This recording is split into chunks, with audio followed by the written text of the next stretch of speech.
जहाँ हिफाजत का दर खुला है, वहीं पे उतरा है जिंदगी का चिराग रोशन। वहीं बदन को शिफा मिली है, वहीं सुकून है चार जानिब। वहीं क़ज़ाओं से जान महफूज हो गई है। हमें मरीजों के साथ रहना पड़ेगा उस पल, जो वक्त उन पर बहुत बुरा है, बहुत कड़ा है।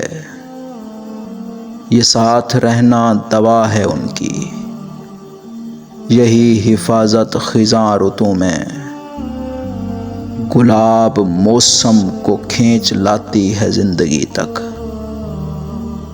ये काम आसान नहीं था पहले, मगर हिफाजत की सोच बदली तो डॉक्टर ने मरीज़ पर इसका राज खोला। मरीज़ पर इसके फ़ायदों का जमाल खोला कि देखभाल अपनी घर करोगे, ज़रूर एक दिन चलो फिरोगे। यही मुआविन उसूल उसको बचा गया है।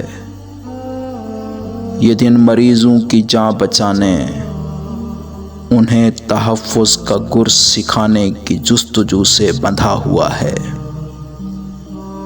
चिराग ऐसा जला हुआ है।